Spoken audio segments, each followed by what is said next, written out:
శ్రీశైలం క్షేత్రంలో నూతన queue complex నిర్మాణానికి అధికారులు ముందడుగు వేశారు.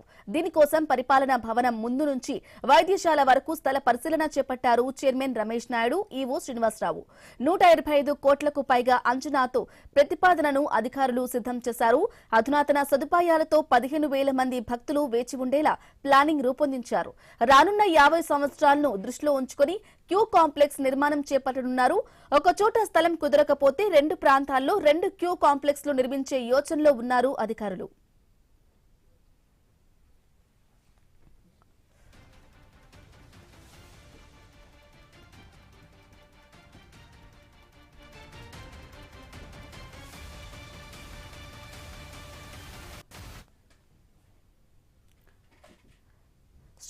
శ్రీశైలం క్షేత్రంలో నూతన క్యూ కాంప్లెక్స్ నిర్మాణానికి అధికారులు ముందడుగు వేశారు.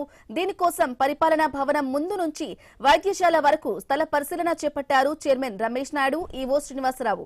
125 కోట్లకు పైగా అంచనాలతో ప్రతిపాదనలను అధికారులు సిద్ధం చేశారు.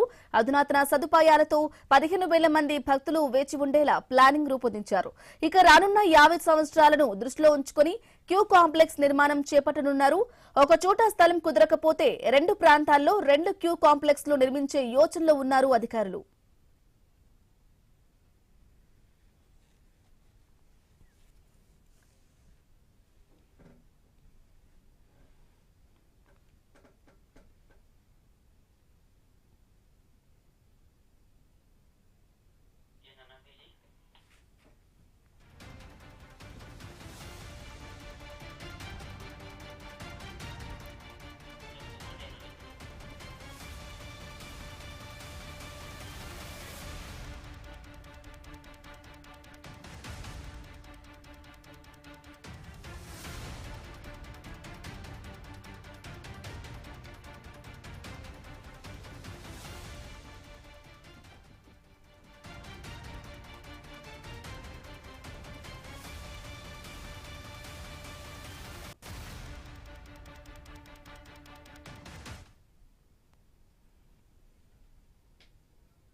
నమస్తే, వెల్కమ్ టు క్వశ్చన్ అవర్.